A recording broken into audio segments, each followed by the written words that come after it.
is to join us, not quite yet, but maybe it's a good time for us to begin with some prayer. My name is Joe Gunn, by the way. I'm speaking from unceded, unsurrendered land of Algonquin people, Ottawa. I work with the Saint-Roubla.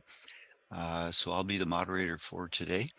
Maybe I'll just ask everyone to mute yourself if you're able to do that.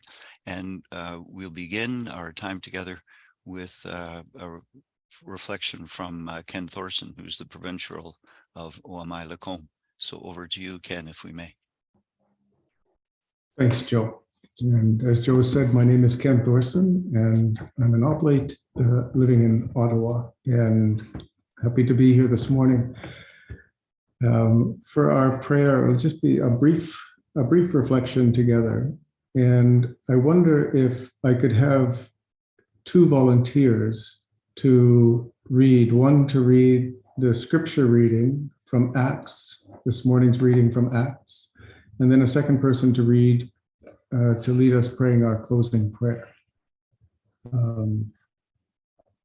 If we could just, I see Pat Boucher. So Pat, if you could read the reading, and I need somebody to volunteer to read the Peter Besson. Thank you, Peter. The closing prayer. And so I'll screen share now.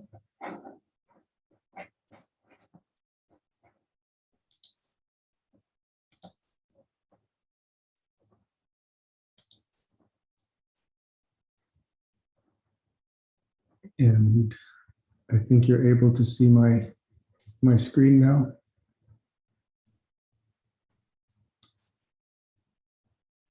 And so we gather together in the name of the God who created us, the Son who liberates us, and the Spirit who guides us. We open our hearts and minds as we listen to the word of God. A reading from Acts. On the Sabbath, we went outside the city gate along the river where we thought there would be a place of prayer. We sat and spoke with the women who had gathered there. One of them, a woman named Lydia, a dealer in purple cloth from the city of Thyatira, a worshiper of God, listened, and the Lord opened her heart to pay attention to what Paul was saying. After she and her household had been baptized, she offered us an invitation. If you consider me a believer in the Lord, come and stay at my home. And she prevailed on us.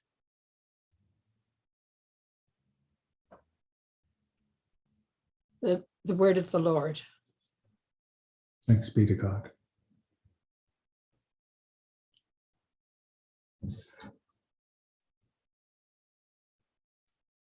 A prayer in response to the reading. At the beginning of our meeting, at the beginning of our day. As the sun rises and a new day unfolds, with all its promise and hope, we recommit ourselves. And I would invite people to simply unmute themselves and to take a brief prayer.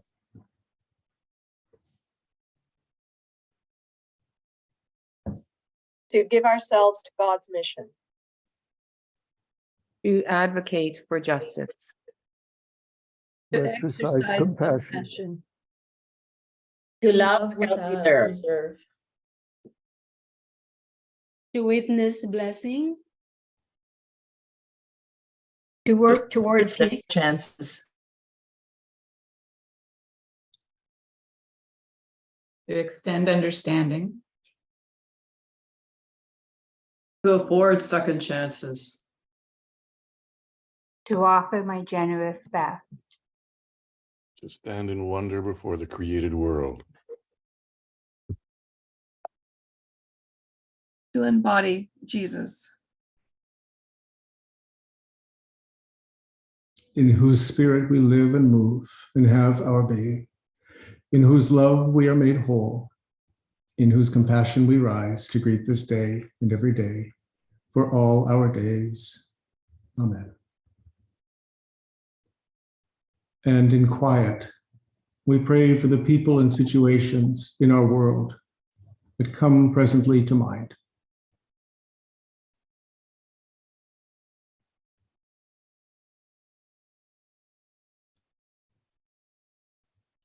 And with these people and situations on our minds and hearts, we pray in the words that Jesus gave to us. Our Father, Father, who art in heaven, hallowed be thy name. Thy kingdom come, thy will be done on earth as it is in heaven. Give us this day our daily bread. Forgive us our trespasses, as we forgive those who trespass against us. Lead us not into temptation, but deliver us from evil.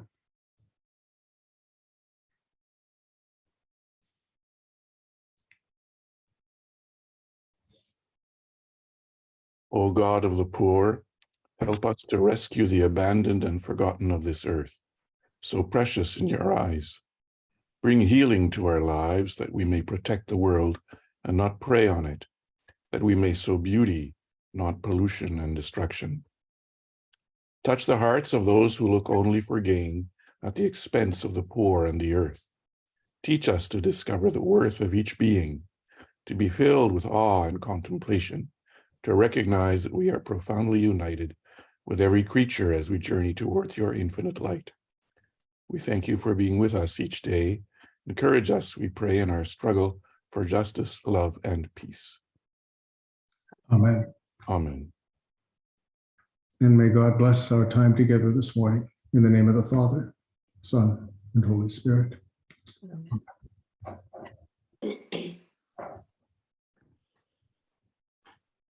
Thank you.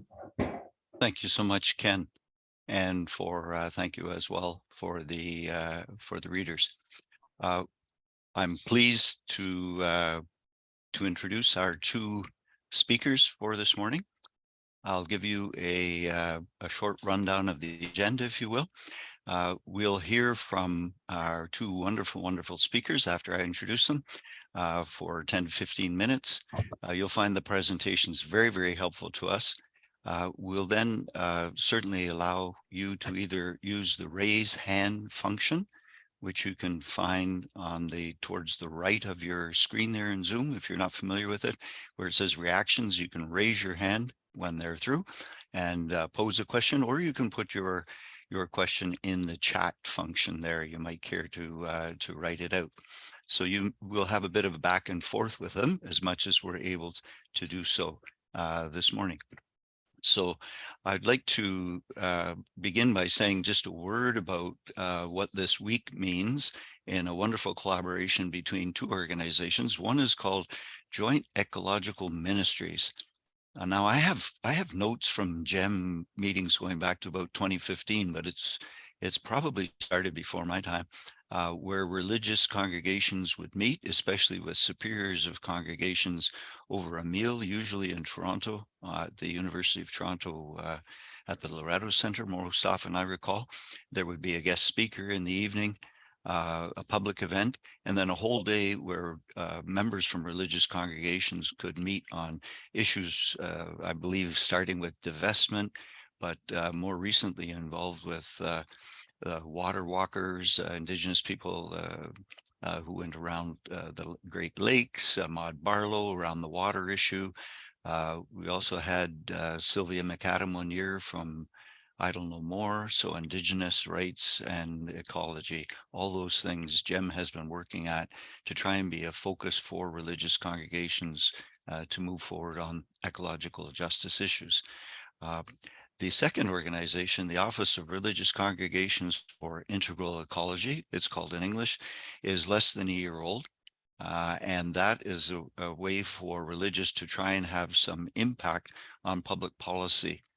So the education work that GEM has done, hopefully the lobby advocacy research work that ORCIE will do are coming together this week, where we will have an event this morning and then in the afternoon online. A couple of days from now, about eight or so people will be coming to Ottawa. meeting together to be prepared to go over for meetings on the Hill and the Senate, some other offices. So we're trying to develop a bit of a pilot project for working together to have ecological justice become a priority and to have people in religious congregations actually create a greater impact. So we're really, really happy that this morning the name of this is called Learning and Lobbying, New Wine and New Wineskins. You'll remember the story from the Bible about you have to put new wine, new work into new wineskins. You can't throw it in the bad. So without thinking that we're all going to have wine so early in the morning, we need people like our two speakers, Hadrian and Carol, to help us with what could actually be this new wine. And hopefully with this joint work of ORCIE and GEM together, there'll be a new wineskin to make this work have even greater impact. So allow me to introduce our two speakers, if you will. There's lots that I could say, and I won't bore you with all of their long introductions, but I will try to say something that you might not know about each of them. So let me begin with our first speaker, Hadrian Mertins-Kirkwood, has been a senior researcher at the Canadian Centre for Policy Alternatives here in Ottawa for about 9 years. I think his work is focused on economic and social dimensions of Canada's shift towards the zero carbon economy. He's worked a lot on just transition issues and the alternative federal budget, which some of you are aware of, quite some number of years. What could the budget actually propose that would be new and exciting? And Hadrian, of course, has collaborated with our second speaker very recently around a really interesting project, the 2% for Our Future campaign, which was a push on the last budget to try and see if the kind of spending that was needed in the correct ways for making Canada live up to its commitments and its promises on lowering our greenhouse gas emissions would be reached. Now, Hadrian has a long list of academic wonderful things I could tell you about, but one of the most interesting things about Hadrian is that he, like we're both survivors of being fathers with twins. So that's a really important thing. Carol Brouillette is our second speaker. She's the executive director of the Climate Action Network, the Réseau Action Climat. I think Carol's speaking today from Montreal, I believe. She has worked in many kinds of climate issues for many years with different groups, La Société de la Nature, Parc Québec, other kinds of groups. She's represented youth at the Charleroi G7 summit some years ago. And I would say that CAN-Rac, if you will, a group that really leads, I don't know how many, well over 100, I think, organizations working together on climate issues now. So it's a really, really important coordination kind of work that she's done. One of the fascinating things I found out about Carol is that she's studied in exotic places. One being a little town called Ottawa. But even more interesting, Singapore, of all places. So there must be fascinating stories there. But we're just really super pleased that you could lead off our discussions, both Hadrian and Carol. And I turn things over to you with great appreciation. Thank you. Well, thanks very much, Joe. I mean, you may have survived twins. I'm still in the thick of things, but hopefully it all pans out. But yes, thank you for that very kind introduction and for the opportunity to speak to all of you. It's really exciting work that you're doing. So I'm just going to share my screen and hopefully you can see that. So what I'm going to lay out in my presentation is a very kind of high level state of play of what I think are kind of the key considerations for climate policy, especially at the federal level. And then we'll get into a bit of what we should be doing. And I think that's something that Carol will especially pick up on in her presentation. I'm going to touch on a lot of things quickly. So if you're interested in more detail about any of these things, don't hesitate to ask after. I think we'll have a chance to do that. I just wanted to start by pointing out, and I probably don't need to convince anyone of this, but climate change is not a future problem. And the most I think salient recent example, of course, is all these wildfires in Alberta. Now, wildfires in Alberta are not new, but the fact that they started so intensely and so early in the season is something that we would expect due to climate change. You can't say that they're due to climate change, but climate change creates the conditions for these kinds of disasters. That, of course, has not just an environmental cost, but a very human cost, 30,000 people displaced. And not just people in Alberta, of course. As far away as where I am in Ottawa, we could see the smoke in the sky. We're all affected by these sorts of impacts. And so is the economy. Ironically, it's oil and gas production often gets shut down when the wildfires get too intense. But rest assured that those oil and gas companies got right back to work as quickly as they could as the wildfires eased a little bit. But yeah, this is important work that we need to be doing. And of course, things are only going to get worse if we can't tackle our emissions problem, both within Canada and globally. And I also wanted to just start by pointing out that often when we talk about climate change, we get concerned about climate denial and this argument that climate change is not real. And I just want to point out that mostly we've moved beyond that stage of the debate. There aren't a lot of people in politics or in journalism or even in the business community who take the position that climate change is not real.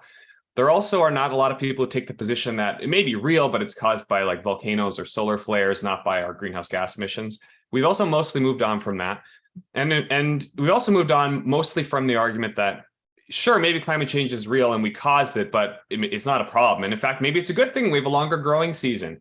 Of course, the evidence is that when you have a lot more droughts and floods, it doesn't really help the fact that you have a longer growing season. It's not a net benefit to agriculture. But anyway, this sort of climate denial is not the mainstream. Yes, you can find people on Twitter who would take all these positions. But the real issue we have to confront politically is that people acknowledge that climate change is a problem. You have the oil companies are saying that, and that we have a responsibility to do something about it, but that it's too costly to solve, or certainly too costly to address in earnest. We could tinker around the edges, but it would be too disruptive to try and actually change our economy to deal with climate change. So that's the sticking point right now politically. And I will just point out there is also this argument that if only we had the foresight to have addressed climate change in the 80s or 90s, it would have been fine, but now it's too late. I don't hear that argument too much, but it's just one to be aware of as well. So these are the kind of what my colleagues call the new climate denialism that we're dealing with. So what is the problem in Canada? Well, we produce a lot of greenhouse gas emissions, and this is how it breaks down in 2021. That's the last year we have data for. And the big slice of the pie there you can see is oil and gas. That's 28% of our emissions. And to be very clear, that's not us consuming oil and gas like in our cars or our homes. That's just getting oil and gas out of the ground. The extraction, the production of oil and gas is the biggest slice of emissions in Canada. And then, of course, once we actually burn that oil and gas, for example, in transportation and our buildings, that's another big chunk of emissions. You can also see industry, agriculture, electricity kind of round out the picture. But oil and gas is a really important focus for us, not only because it's the biggest slice of emissions, but also of all these slices, it's kind of the least important. In the long term, we need somewhere to live. We need buildings, right? We need agriculture. We need to eat. We need transportation to get around. We don't actually need an oil and gas industry, right? We do need an economy, but we don't need an oil and gas industry. And that's why that slice is so important for us to focus on when it comes to climate policy. And this chart is just showing the same slices of the pie, but just how they've changed over the last 30 years. And you can see that not only is oil and gas the biggest slice of the pie, but it's also increased the fastest. Oil and gas emissions have basically doubled in the last 30 years. Agriculture, transportation, building emissions are all up. Interestingly, electricity emissions are way down, and that's because we've mostly phased out coal power. The phase out of coal power has been enormously successful environmental policy. We've really, really cut down on our electricity emissions. So that's the sort of state of play. What are we doing about it? Well, we actually have a lot of climate policy in Canada. That's not something I could have said 10 years ago, but we do actually have a lot of climate policy. And I'm just going to lay out what I think are kind of the four kind of corners or key pillars of the current federal climate policy framework, starting with the Canadian Net Zero Emissions Accountability Act, or the NZA, which passed in 2021. And what's important to know about this, first of all, it established the target that we would achieve net zero emissions by 2050. That's a very important target. It also creates a whole bunch of kind of obligations on the government to set targets, create climate plans, report on their progress. It created this advisory body to advise the government. So the Net Zero Act does not include any climate policy itself, but it's this framework that obligates the government to take the issue seriously. So that's the first kind of corner. The second is our actual emission reduction plan. And Canada's had lots of climate plans over the years, like every year or two, we get a new one. This one is really important, not only because it's the most recent, this came out last year, but it's actually the first climate plan we've had federally where the policies in the plan actually lined up with the targets. So most of our climate policies plans historically have said, we have this target in the future, and then we have the actions we're going to take now. And we know the actions won't get us to the target, but it just moves us in the right direction. This was the first plan where the policies, the actions in it actually lined up with the target. So that's noteworthy and addressed every sector of the economy.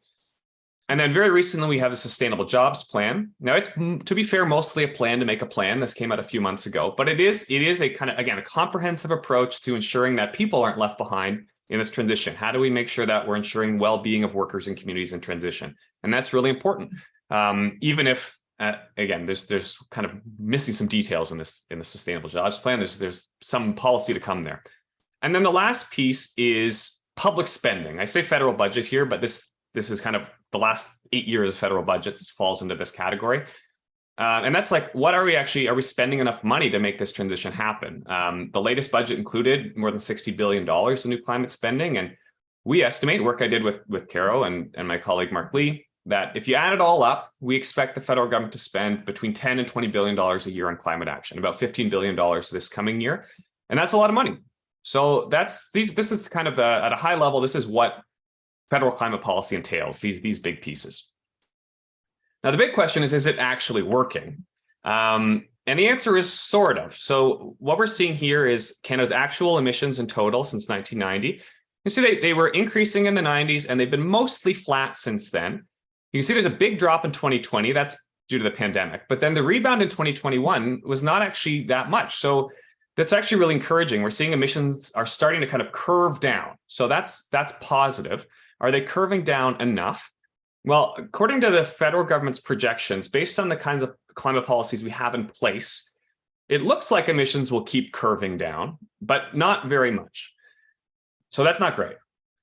If you add in all of the what the government calls additional measures, so this is stuff that they've promised to do but don't actually have in place yet, the picture looks better. And this is the government has promised an oil and gas emissions cap, a clean electricity standard, a whole bunch of other policies that if they are all successfully implemented, we'll actually see a big reduction in emissions by 2030, 2035. But again, those are the things that are kind of up in the air. So we need to make sure that those policies are good ones. How does this line up with our targets? This is an important question. So we love to set climate targets in Canada. We've been doing it for a long time. We haven't been great at meeting them. So you can see the Kyoto target way back in 2012. We missed that, but technically we didn't miss it because we left the Kyoto Protocol before 2012, but we missed that target. Copenhagen target 2020, we missed that one.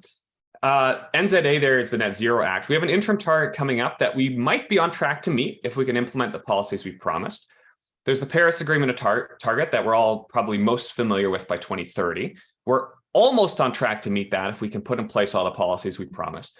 And then the big one way down in the bottom right is actually getting to zero by 2050. That's the big target as well. And as you can see, we're like sort of on track, not fully on track to meet any of those targets. And again, that is conditional on implementing the policies we promised. But there's another way to look at this, which is this actually Canada's fair share of emissions reductions? Because we're actually a very wealthy country and historically have contributed so much to this problem. And there's different ways to estimate it, but this blue line here is showing what Canada's fair share of emission reductions ought to be. And it's actually a lot more ambitious than the targets we've set for ourselves. So there's just a long way to go.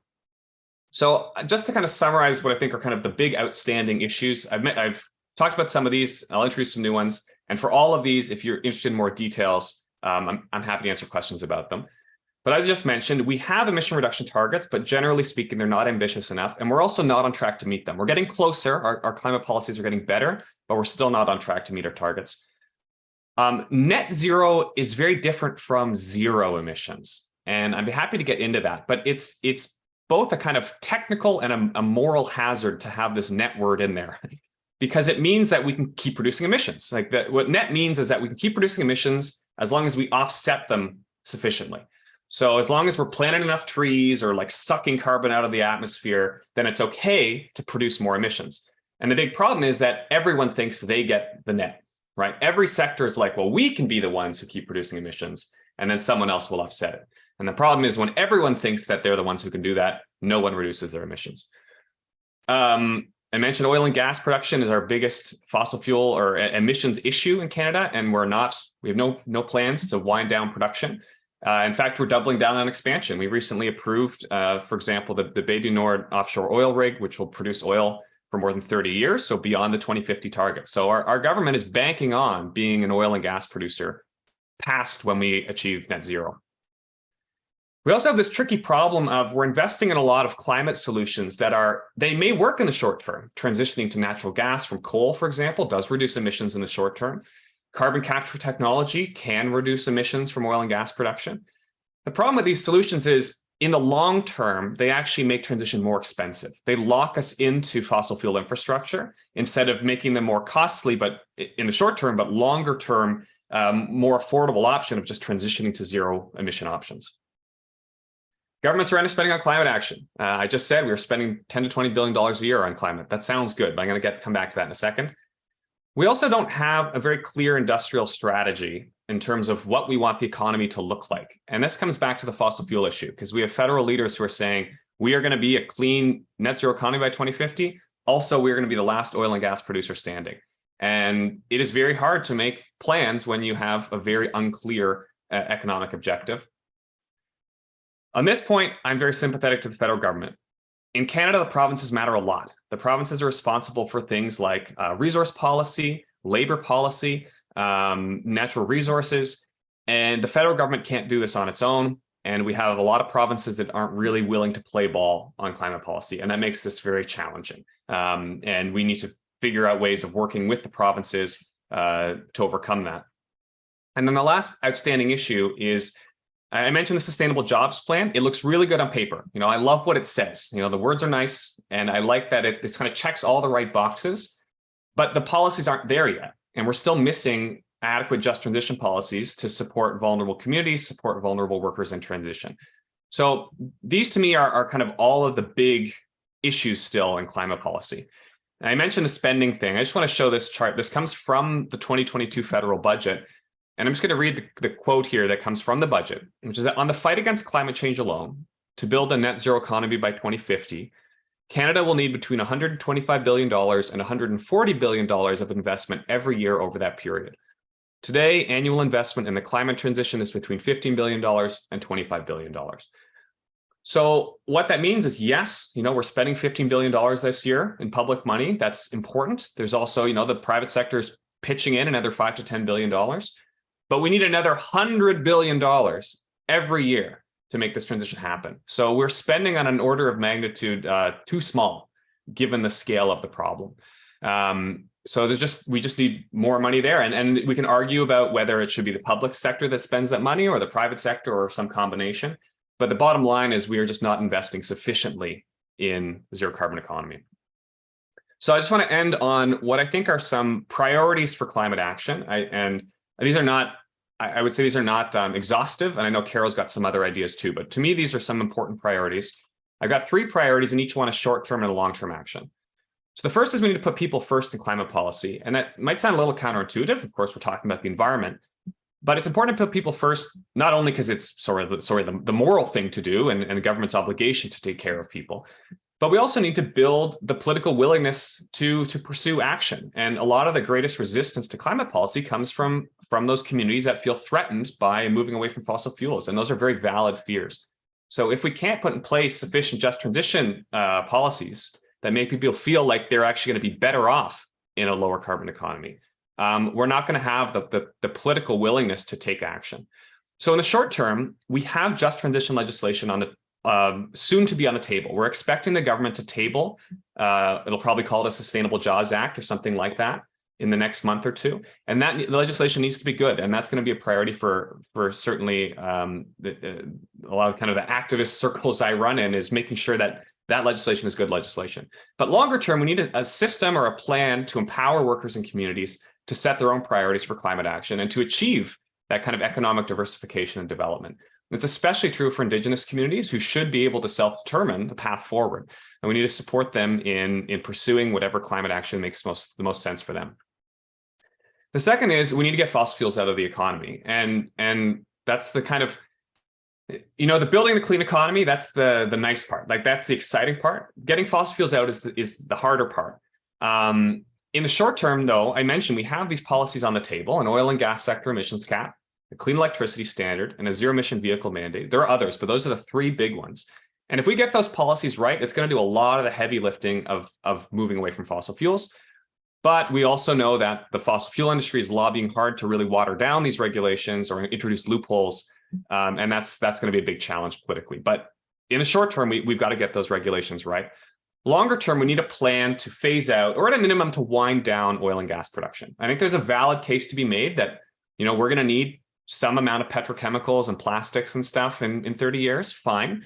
But we don't need an oil and gas sector that looks like the one we have today. So we need a plan to make that transition. And then the final piece is we need to scale up the clean economy.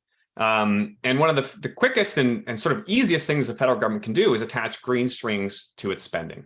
And what that means is essentially attaching kind of environmental conditions to any federal spending. If you're going to get money from the federal government, you shouldn't be able to use it for fossil fuel projects. You should have to do it in a way that advances our net zero objective. So that's a relatively easy thing the federal government could do in the short term. But longer term, we need a plan. And I would argue it should be a state-led green industrial policy. But even if it's not a kind of robust, you know, public sector-led approach, we still need some kind of coordination, some kind of goal, some kind of roadmap for what we want the economy to look like in the coming decades. So we need to prioritize not only emissions reductions, but also community well-being and regional economic diversification. Because there's a real risk that if we just let the private sector do it, maybe we do achieve net zero, but I'm not confident that we're going to actually sustain communities across the country and make sure workers are better off. You know, we're going to see a lot of investment in clean tech in like Toronto and Calgary, but as a country, we have other priorities too. So those are, in brief, I think the priorities, but happy to dive into any of this in more detail. And then just while I have the floor, I would be remiss if I didn't mention that I do have a monthly newsletter called Shiftstorm, and you're very welcome to sign up for that. And I address exactly these sorts of issues. But I will turn it now over to Caro, who is our, you know, resident expert on making change happen in the real world. So I'm looking forward to that. Wow. I wish I could live up to this intro, Hadrian. I'm so glad to be here with all of you today, and seeing many new and familiar faces.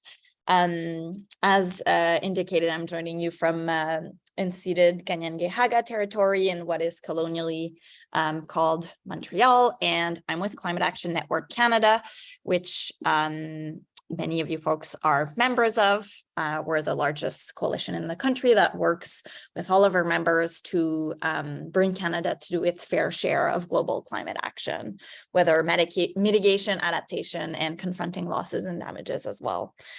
Give me just 1 second so that I can share my screen, which is always a little bit of an awkward moment.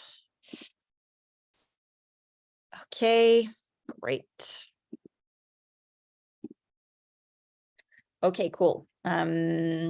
So Hadrian talked a lot about I think like the policy specifics of where we're at. So I thought to be really complementary, I would take a bit of a step back and look at the broad politics, including within the country, but as well internationally, to situate ourselves, and then identify a couple of places where we can focus our efforts, hoping that is useful to the conversations you'll be having in the next few days. So I think we are really seeing right now, and that is obviously more true than ever as so-called Alberta, as Hadrian mentioned, is experiencing raging wildfires. We're really at a moment of accelerating impacts, losses, and damages from climate change. As we know, the climate crisis is highly unjust, and so these affect marginalized communities disproportionately, whether that's racialized Indigenous communities in Canada, but also countries in the global South at an international level. And so we are truly at this moment when what scientists have been telling the world was coming and was true for many years is realizing itself on the ground. And that's a little bit, feels a little bit like Cassandra's curse, but it is truly devastating and heartbreaking. So I did want to situate ourselves there, because if you're here, obviously you care a lot about these things, and it is truly heartbreaking to see these things happen. And yet we still don't have cross-party consensus on tackling climate change in Canada. That is in part due to those complicated jurisdictional issues that Hadrian mentioned. The environment is a shared competency according to our constitution, and some provinces really block for reasons related to their history and the structure of their economy. And I'm thinking of one province right now where, politicians are, rather than having an honest conversation about the future of the oil and gas sector, are trying to play political games, and all at the expense of people. And so that's cross-party consensus is not only noticeable at the provincial level, but also within federal parties. Not to name names, but there is one party who still doesn't have a really credible proposal to tackle climate change. And that really means that we're kind of still trailing in Canada in terms of confronting climate change. As folks here know, when you're talking to elected officials, there's always that kind of fear that we'll revert or will, that competitors who actually don't have a climate plan will be elected. And so that really keeps us backward, especially holds us back. Apologies, I'm trying to translate from French in my head, which is always a bit of a challenge. We're seeing this in other countries like Australia, but it's also worth keeping in mind that many parties have transcended this kind of lack of a cross-party consensus. And that's what the Net Zero Emissions Accountability Act that Hadrian mentioned really aims to do, which is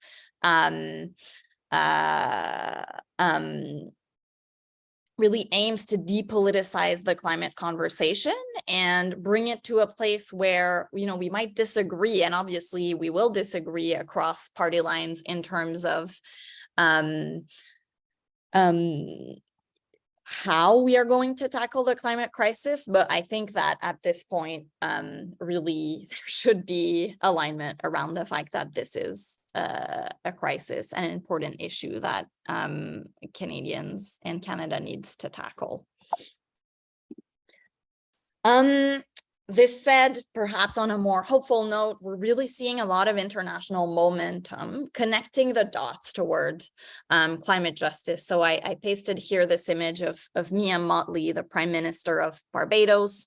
Some of you might have heard her extremely powerful speeches. As someone who has really been able to bring the conversation on climate justice from an international perspective to the next level and gather some international momentum for reform. So what we saw, for instance, at COP27, and that is not only Mia Mottley's work, but the work of activists and diplomats, negotiators from the global South who have been pushing for this for more than 30 years. There was an agreement for the COP parties to put forward a fund for losses and damages. And so that is really a clear move towards climate justice, because losses and damages finance, when you think about it, are kind of reparations for climate impacts. And so these discussions will obviously continue in the coming months, but as well, Mia Motley has been able to connect the issues between climate finance and debt. The fact that countries in the global south, for instance, are really struggling to respond to climate impacts, not only because they're seeing a disproportionate amount of these climate disasters, but also because they already, because of the global structure of colonialism, already have some high levels of debt. And so that the kind of compounding effect of climate and debt makes these countries more vulnerable. And there's a lot of momentum to finally tackle this injustice. All right, and so going back to kind of where we're at in Canada, we did spend a lot of time talking about carbon pricing in this country.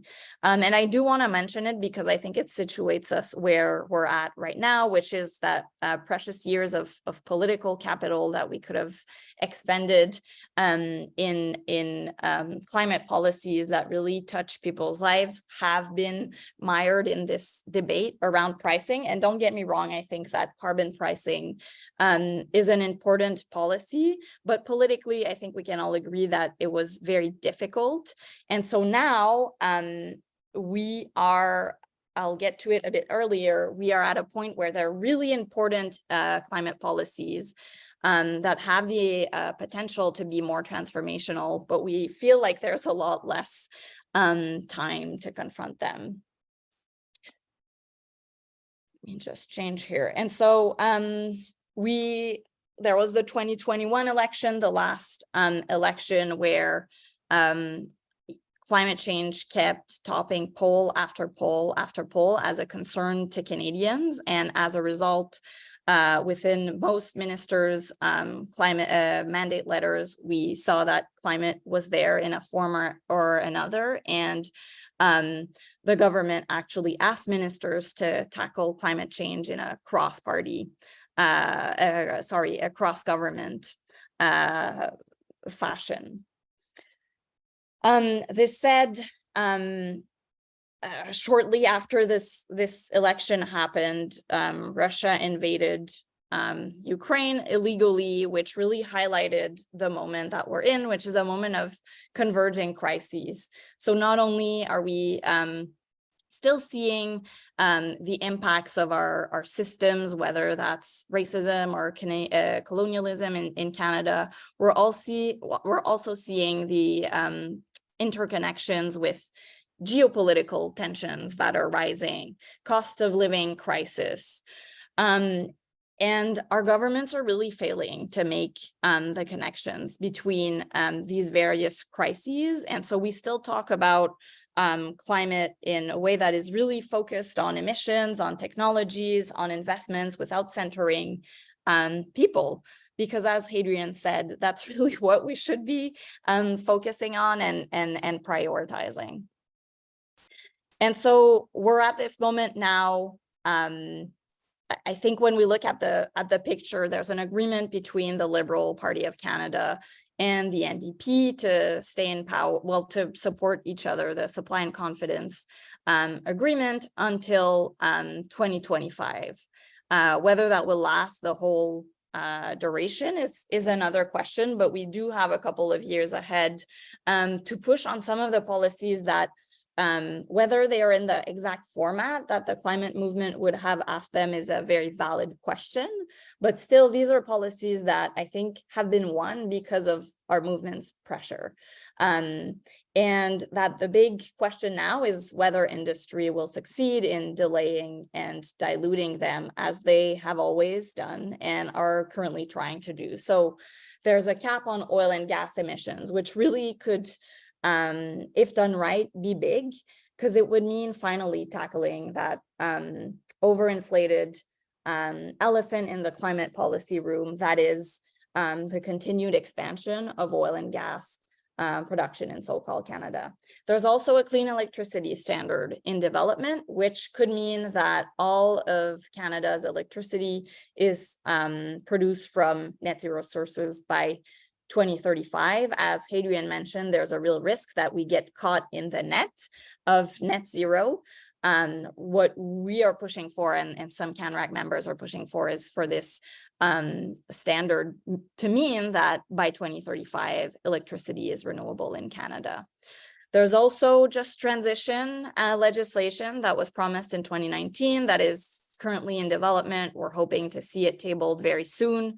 That could be a moment to see really social dialogue legislated on, and for government to be obligated to center workers and communities through a tripartite plus approach in how they plan for the transition.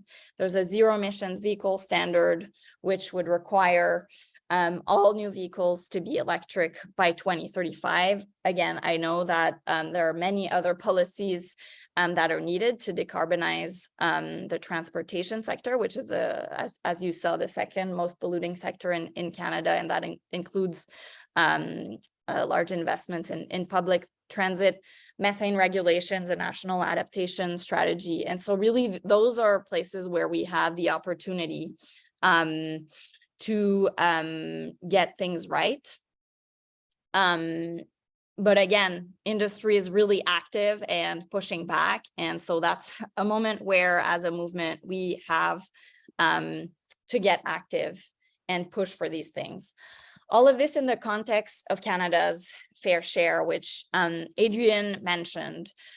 So as you know, CAN-Rac works within the International Climate Action Network confederacy, if I can say it like that. And one of the big questions that we ask ourselves when we show up in international spaces as Canadian civil society is, what does it mean for Canada to contribute fairly to climate action? And so working with the Climate Equity Reference Project, we calculated that fair share of Canada's contribution to limit warming to 1.5 degrees. And what we found is that like most industrialized countries, our fair share is actually above 100% reduction of emissions by 2030. To do what is just from a capacity to act, as well as a responsibility, a historical responsibility perspective, we would have to reduce emissions by 140% by 2030, below 2005 levels. Now that's physically not possible. So how we break it down in here, and you can see the red and blue sections, is that 60% of that has to be done nationally, and we've modeled it. It's actually very possible, and it's also a good thing. And I can share the link to that modeling, but we see positive impacts on the economy from such emissions reductions if done right. And then the rest to be done through international climate finance, and for countries in the global north like Canada to contribute to finance on losses and damages, like I mentioned earlier, but also contribute finance to countries in the global south so that they can reduce emissions, because they, when we talk about their fair share, have less capacity and less responsibility to pay for these things. And many of the nationally determined contributions of countries in the global south within the UNFCCC spaces are conditional on what we call means of implementation. So climate finance.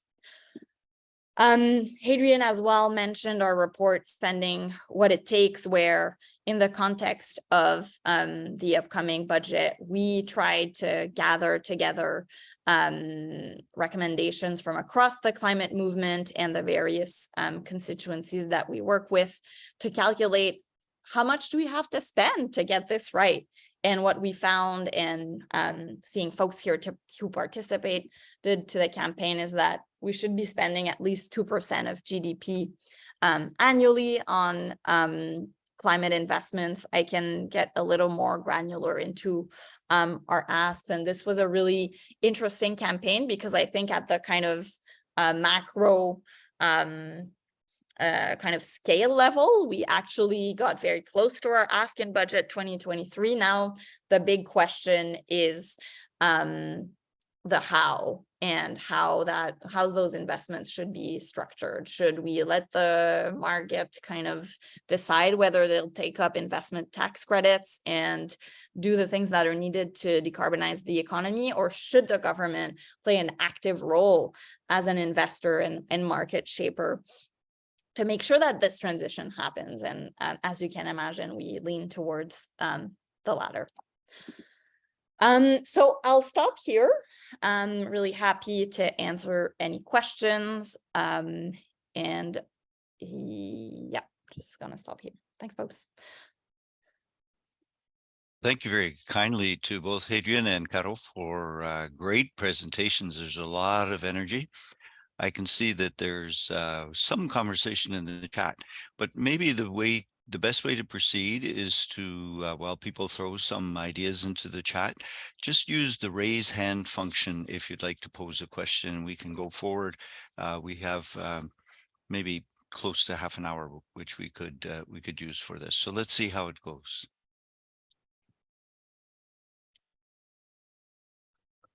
Sabrina has from Toronto has a question, please. Hi, good morning. I don't mind getting us started with the Q&A. Thank you both, Caro and Hadrian, for your presentations today. They were, I liked them, even though the information can be a little frustrating.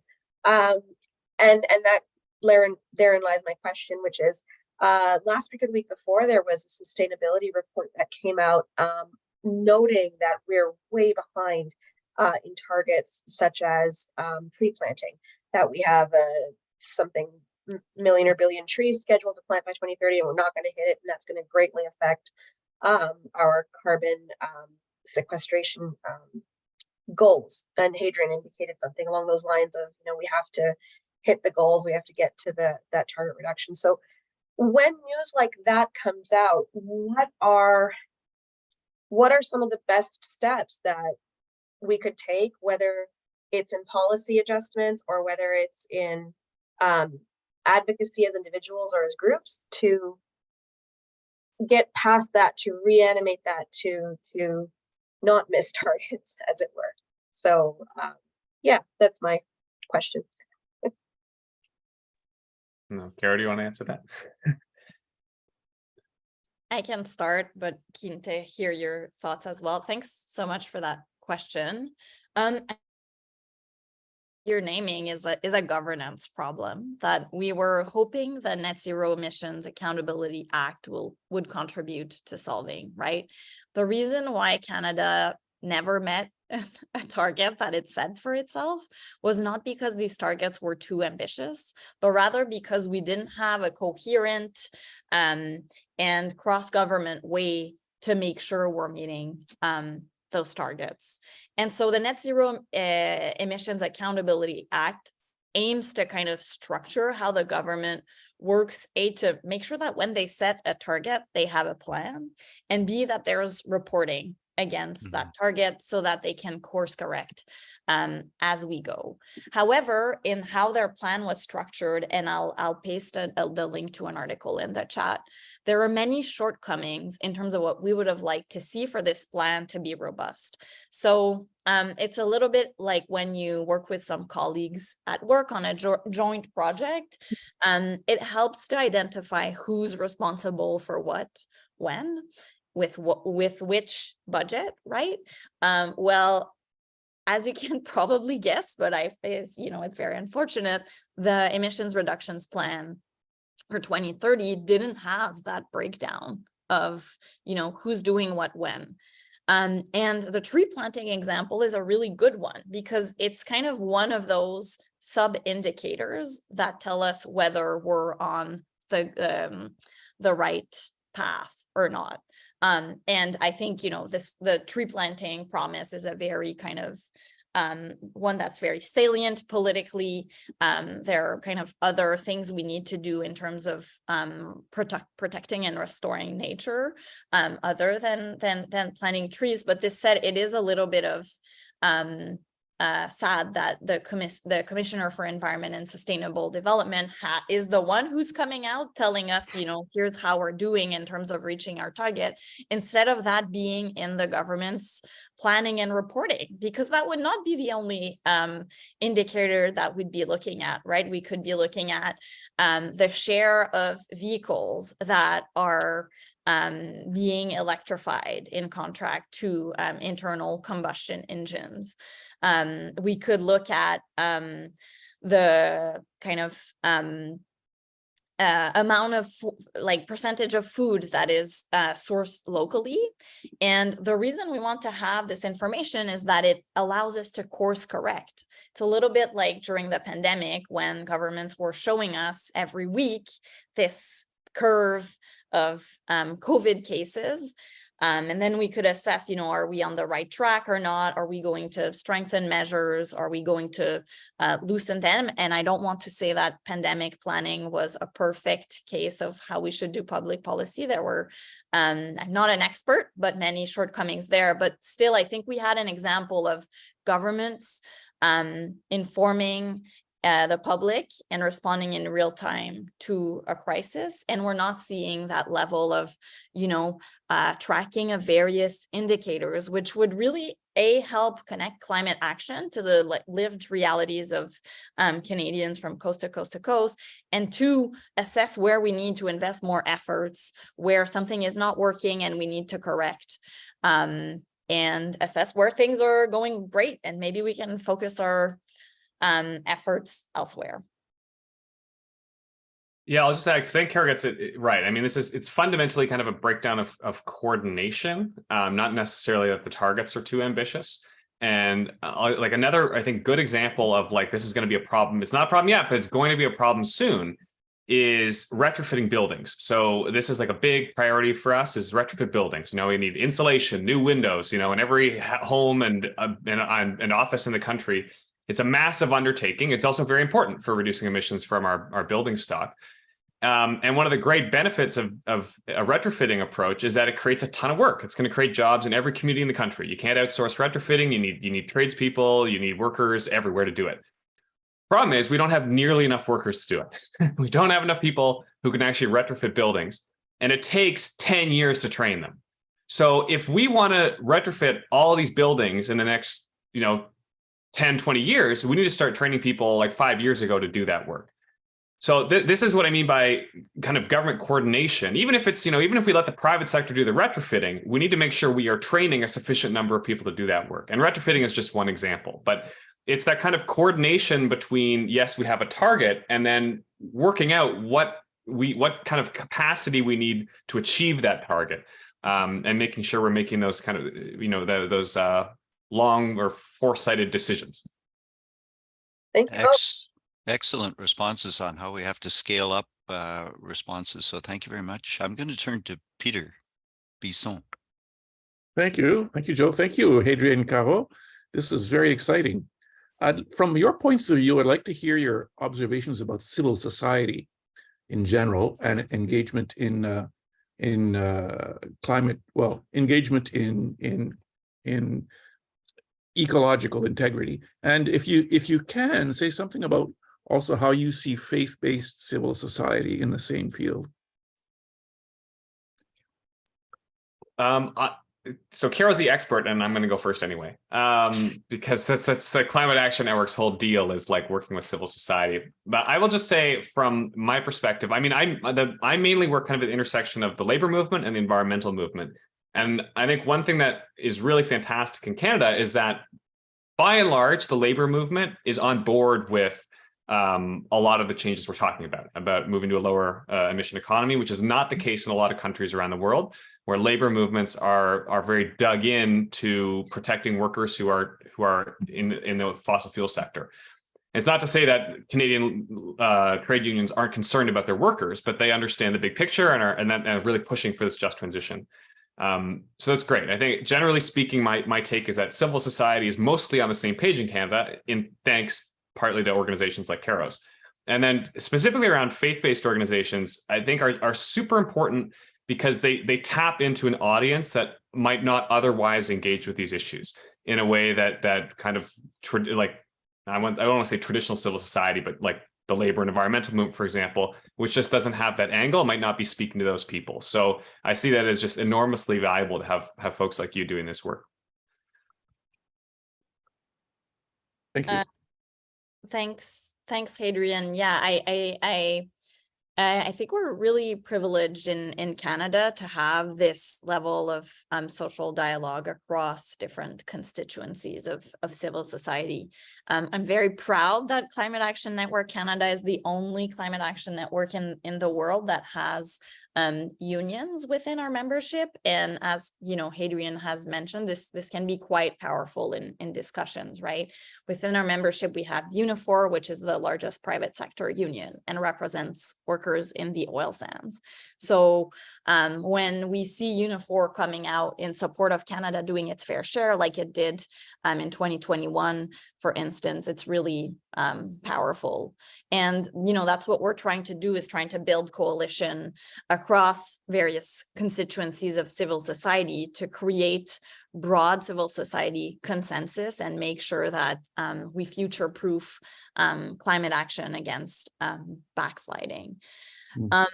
And I think we, Joe, Genevieve as well is here today, who are really active and valuable members of the network, really help us engage audiences that, as Hadrian was saying, are different than the ones that maybe traditional ENGOs and labor and others typically reach as well. Something I think is interesting is how the faith-based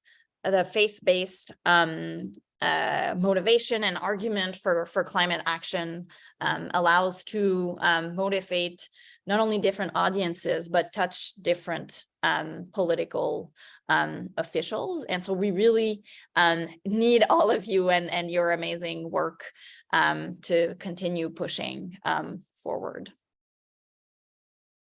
You're both very, very nice, but I'm going to just, Peter's question, let me just take it a little step further. Carol, when I go to Climate Action Network meetings, I see the United Church of Canada as a member. Are there any other, church bodies that are members? And can congregations, there might be 30 to, I'll say 20 different congregations members. You could probably put into the chat a little link so that people could think of joining, because I'm sure it's something that, well, CCPA too should be supported, but in the Climate Action Network, of your 100 and some odd members, how many would be faith-based groups? I'll get back to you with the exact number, Joe, but we have a couple really valued members, including ORCIE, including the one you just mentioned. There's also Canadian Interfaith Fast for the Climate. The chair of our board, Joy Kennedy. Yeah, is I would say a veteran activist within the faith-based movement. So let me provide you with a full list, and yes, I'll share the link in the chat. Thank you. On to Agnes from, I don't know, Agnes was in Ottawa, but you're probably down in Southern Ontario by now. I'm back in Hamilton. Thank you. And thank you very much, Carol and Hadrian. I really appreciate the insights that you're bringing to us. One thing that I want to ask about is that all the organizations that are represented here officially as speakers are national in scope. So ORCIE, CAN-Rac, CCCA, and the Joint Ecological Ministries, yes, but are more central Canadian, I think, from what I understand. When you rightfully pointed out, and I can't remember, maybe it was Hadrian, that there is a political push and pull between federal policy and provinces. Is there any way that these organizations can speak to the provincial difficulties? And if so, how can we organize provincially? I know that there's many people doing lots of piecemeal work, but maybe a broad picture on federal versus provincial. Thank you. Maybe I can go first, but curious to hear your thoughts as well, Hadrian. Well, so I'm speaking to you from the what is currently called Quebec, which is no stranger to tense federal provincial dynamics, if I can put it that way. And, you know, I also had my start in this work at the provincial level. And I think really when we think about climate change, we need all jurisdictions, including, you know, municipal, including Indigenous governments as well, to use all the levels at their disposal to the max, because that's what we do when we're facing an emergency that's at the scale and speed of the climate crisis. And so in terms of how that work is organized, if you want to be connected with specific provincial coalition work, I'm happy to do that. There are various pockets of that type of organizing across that exists across the country. But that's one thing that Climate Action Network, we've actually identified as something we want to work more intentionally on in the coming years. And so we have a Quebec lead who right now, you know, especially given the language difference, helps kind of network and convene our members at the Quebec level, but we're also starting to think about other regions in the country, because I think I agree with you that making sure there's good, effective coordination across these coalitions is not only an end in itself, because it allows us to get more ambitious, more robust, more just climate policy at the provincial level, but that also helps us kind of remove that, maybe not remove, but lessen the blocks that we have seen at the provincial level. And, you know, I did mention in my opening remarks the fact that, you know, because of its economy, Alberta traditionally has been more of a blocker, but definitely agree with folks that that's not the only province who's blocking. Saskatchewan, Ontario, Quebec in some respects. And I think across the board, provinces and territories in Canada could be doing a lot more. And so as a civil society, that's also something we have to organize and think about strategically. Thanks, Carol. Yeah, I'll add, I mean, it's true that we are both represent national organizations, and a lot of the focus when it comes to climate is on the federal government. I think for two reasons. One is that it's a government that's listening. So there's a certain appeal to that. Now, you know, it doesn't mean that we love everything that this government has done, but it's a government that is at least has made climate a priority. And when you have a more receptive audience, it's easier to do advocacy. So that's part of the problem. But it is also true that, you know, in the same way that climate change is an inherently global problem, it's also a very inherently interjurisdictional or cross-jurisdictional problem. And so it's important that Canada gets this policy right everywhere. And carbon pricing is a good example. It's, you know, if one province has a carbon price, that's a lot less effective than every province having a carbon price. It's greater than the sum of its parts. So it's not that so certainly we should be focusing on the federal government. But yeah, there are key issues where, and I think Carol kind of covered this well around the provinces. One of the things I will say is that I observe a lot of variation in the organizing capacity of different provinces. So I know in British Columbia, for example, there's a very robust climate movement that has accomplished a lot. It's been very, very, very productive. Quebec historically has had very strong environmental groups that have pushed the province there. And then there's provinces like Newfoundland and Labrador, where that capacity just doesn't exist. It's not that there aren't orgs that are doing it. Like there are organizations working hard in Newfoundland, I know, but they just don't have the resources. They don't have the same personnel that other provinces have. So, and it's an important one. Newfoundland, Labrador is along with Alberta and Saskatchewan are one of our major oil and gas producers. So it's an important province to get right. And I just don't see that the organized capacity is there. So there is a lot of variation, and we need to do probably a better job of supporting those different provinces. I will say from the CCPA's perspective, I work in the national office. We do have offices in several, but not all of the provinces. And we partner with organizations like the Parkland Institute, which is in Alberta, that's doing that work as well. Excellent points for moving ahead on provincial campaigns. Thank you. So Darlene from Nova Scotia. Thank you both so much. It's just such a pleasure to have you with us, you know, to share your expertise. So thank you. I have so many questions, but I'm going to try to limit them. The first is just around, like, some of us on this call participated in COP15 in Montreal in December. And clearly there are close connections with the issues of climate change, climate justice, and biodiversity, care for creation, as we tend to call it in faith communities. So I wonder if you could speak to where, you know, policy around that and engagement could be most effective. And another question I have is around, we know that there's the shift to the green economy is also going to mean a shift in terms of more emphasis on extractive industries, and that's going to bring with it many issues that have to be considered around human rights and environmental protections. So maybe if you could speak to that as well. And my third question is, we know that COP28 is going to be held in a petro state. What is your advice on how to negotiate that? Thank you. Maybe I will address your second question, and then I will let Carol do your other ones.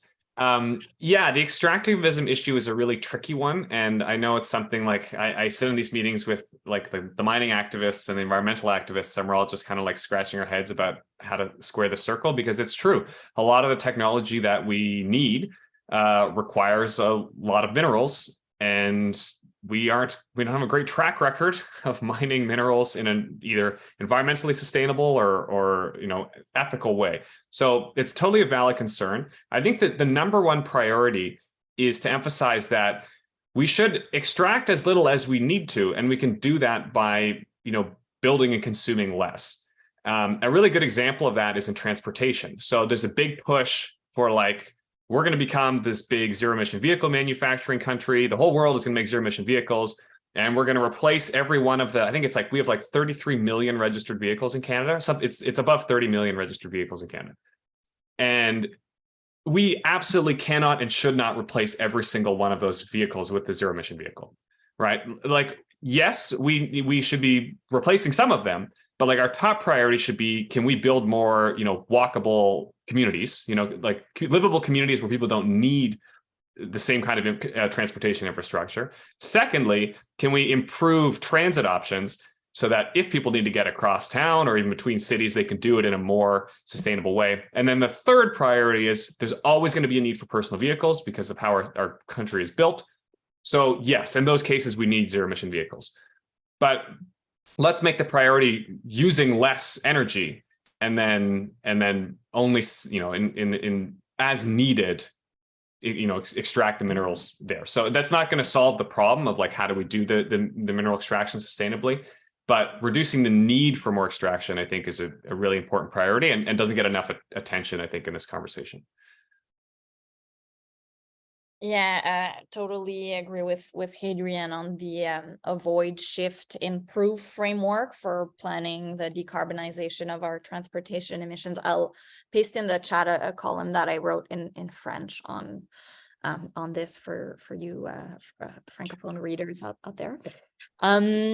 So yes, indeed, COP is happening in a petro state, and the president of COP28 is also the chairman of ADNOC, which is the United Arab Emirates national oil and gas company. And so that really puts into light this conflict of interest between certain companies and certain states, quite frankly, and the role they have played within COPs. You know, in past, like last year and in Glasgow as well, we were seeing rising numbers of oil and gas industry lobbyists attending COP. And that's really problematic because COPs are spaces where we are trying to be honest and creative about tackling climate change. And when these types of interests overtake the agenda and the space, what we're just being completely kind of sidetracked in terms of reaching that objective. So Climate Action Network Canada, as a member of CAN International, we've called for Sultan Al Jaber, the COP president, to quit his job with ADNOC as long as he's the COP president. He hasn't done so, which is worrying. And so now the question will be, you know, is he going to kind of take all the pressure, the public pressure and outrage that happened when he was nominated, and maybe seek to impress us on the phase out of fossil fuels? So far, unfortunately, I don't think that's where he's going. He's really using language focusing on phasing out emissions rather than fossil fuels. And we know after 30 years of COP that's not working. And so in terms of engaging in the COP, you know, that's a question that we posed ourselves with our international colleagues. And the question is always kind of what happens if we don't go? Because I think, you know, many people are rightly pointing out this incoherence, the huge conflict of interest. But if civil society is not there to hold government's feet to the fire and, you know, point certain issues to media back home, then what we're doing is kind of ceding the space to all of these oil and gas industry lobbyists. So I think that's where the conversation is kind of going so far. Obviously, we will have to be vigilant while there. And what I'm seeing as an opportunity is that, you know, like this nomination makes the conflict of interest so visible that it will increase, I think, public outrage. And the way to kind of flip that frame is, you know, if negotiators want to prove us that no, you know, COP, there's no conflict of interest there and COPs are working, well, they have to achieve a more ambitious and honest outcome. And so that's what we'll be pushing for. Well, we look forward to that discussion of the whole movement for sure, because it's one we're all interested in. Let me throw in, I'm going to invite Geneviève Galland to have a question later on, but I'm butting in first. I've shared with you some of the three kind of asks that people are going to bring to the Hill from this group next week. And we're really trying to work on the oil and gas emissions cap. Can you both care to comment on what we should be asking for, what's there now, and what we're likely to run into? Would you please?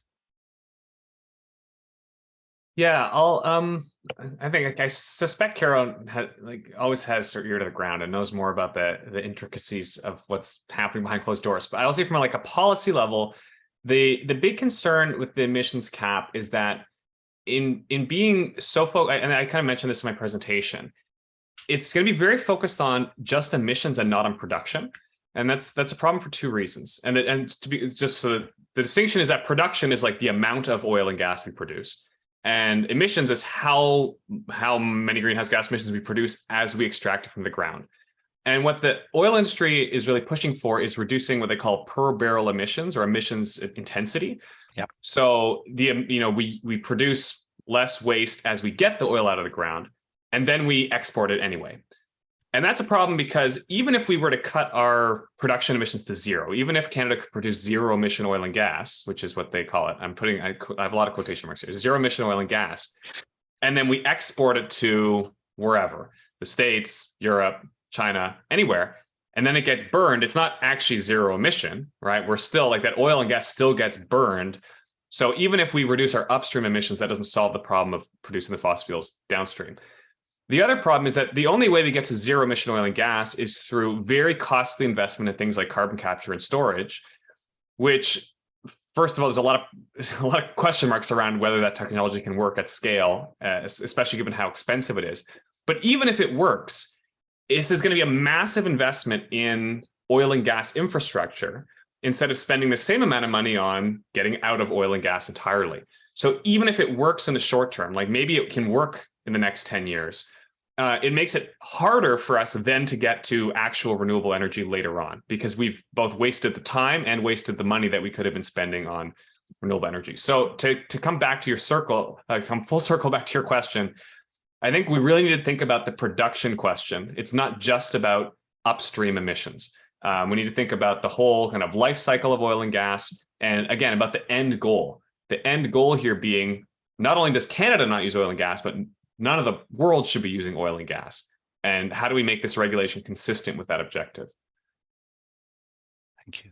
Wow. I shared our briefing on the kind of high level issues with the cap. But yeah, plus to what Hadrian said. What I'll say in terms of challenges that we're hearing right now is that the trajectory of the cap, so basically the target that the sector is forced to reach in 2030, is a really key consideration at this point to highlight, and that I'm really stoked to hear that you will all be talking to officials about this. I think this trajectory is really important, and so asking the industry and the sector to do its fair share of the national climate action effort is really important, right? Because and again, I know these numbers are kind of a bit nerdy, but really what we're seeing is that the industry is being left off the hook. Climate action is a team effort, and we can't afford them to sit this one out on the bench. And so if they have a target that is lower than what the rest of the economy is expected to do, we're kind of reducing that potential for the larger cuts to happen, and what happens in terms of what Hadrian was talking about. If the target is really weak, we're not going to see this policy tackle the big problem, which is the fact that we continue to build new infrastructure to export more fossil fuels and expand production. So I would definitely invite folks to, and we're hearing as well that this percolates with decision makers, the kind of for industry to do its fair share, because right now they're raking in record profits. And so there's the fairness and equity piece here that I think politicians are kind of more receptive to than they have been previously. Okay. Well, maybe we have time for one more question from Joan in London.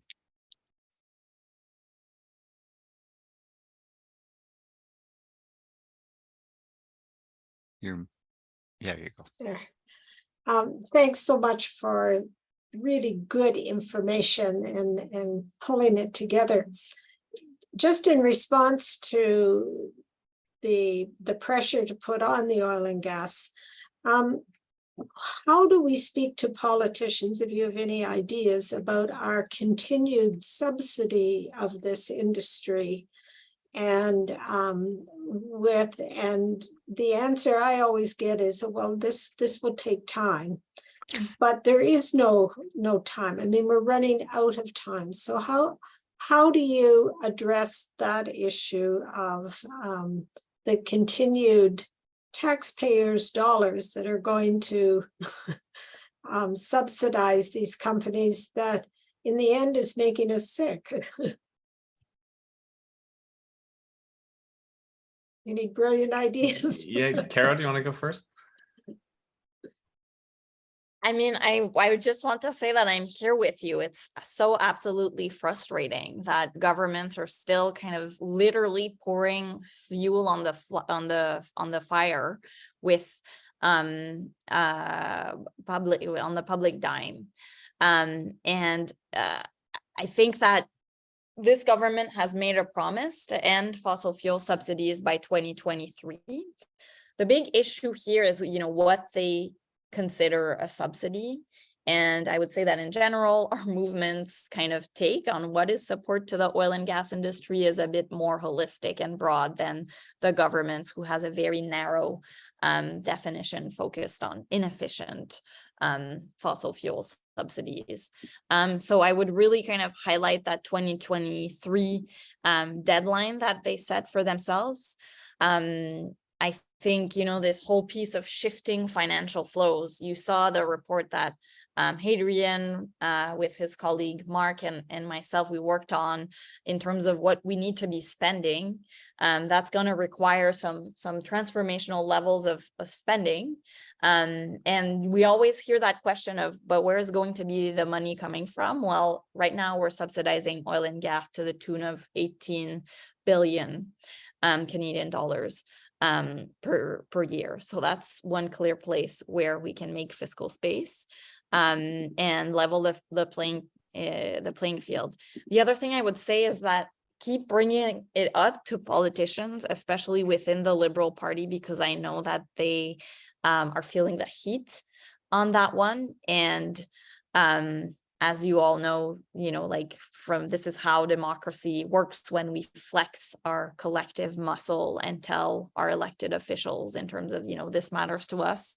That's when the MPs bring that back to their colleagues in caucus. And basically, you know, when they start fearing that this might have a consequence for them in terms of votes is when we see more action. So thanks for raising this, and thank you for your. Yeah, that's great, Carol. I mean, I think that there are a lot of angles to come at it, and it'll depend on which politician you're speaking to, of course. I mean, I think the argument about fairness is a very good one around it's not fair that we're subsidizing these very profitable businesses that are also undermining our environmental objectives. I also like the framing of the Alberta Federation of Labor. I think it's a very interesting union because they represent a whole bunch of oil and gas workers, the labor, the whatever umbrella organization for the labor movement in Alberta. And they've taken an approach that they call to skate to where the puck is going, is their argument, which is saying, like, we don't need to demonize oil and gas. You know, we certainly don't need to demonize oil and gas workers. We just need to recognize where the global economy is moving and to move in that direction. So it's kind of it's more of a gentler way of saying we need to move away from oil and gas with a focus on we need to focus, like, these are the things we need to move towards. These are the greener industries we need to move towards. And I think that is a more palatable argument for some politicians. They don't like phase out language or wind down language, even if we still need to do that. But just put this emphasis on, like, look around, right? The EU, in part because of the trying to get away from Russian gas, has rapidly started moving away from gas there. Countries, including like China and a lot of Africa that we thought was going to be this huge market for LNG, they're just like leapfrogging from coal right into renewable energy. So that market's not going to exist for us. So it's less about saying, like, let's give up on this profitable business and recognize that no, the oil and gas industry doesn't exist. The global market does not exist for us in 20 years. So let's get ahead of that. So I think that, at least for some politicians, that's a compelling argument. Wow. My job is to thank you both for not only great presentations, but I just love the way the two of you together go back and forth on answering some of the questions, which I think some of the very good and tough questions that have been put forward by people. This will really help us a lot. The event, the conversation this morning has been recorded, and we'll make that available to people. I know our last webinar, if you will, of Joint Ecological Ministries was with the Fossil Fuel Non-Proliferation Treaty people. We had Sephora Berman speaking to that and so on. So we're trying to move in this area, but I think your help to us has been just great.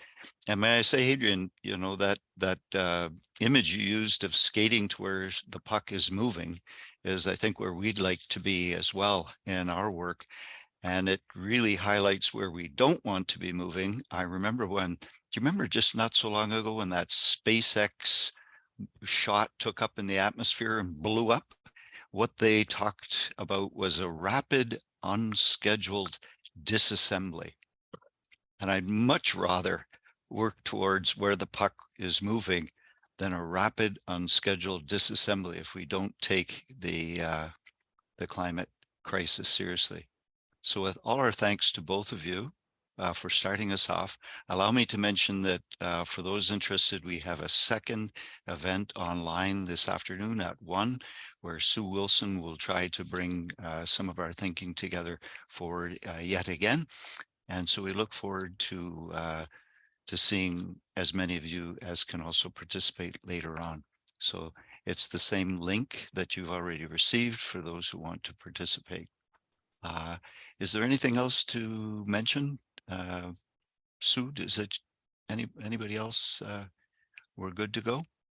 So maybe we could just all do a online applause for Hadrian and Caro, and assure you both of our constant support and ongoing interest and thankfulness for your leadership as we all try to move forward together. Thank you very, very kindly. Thanks, Joe. Thanks, everyone. Thank you. Thanks so much. Merci, bye. Merci.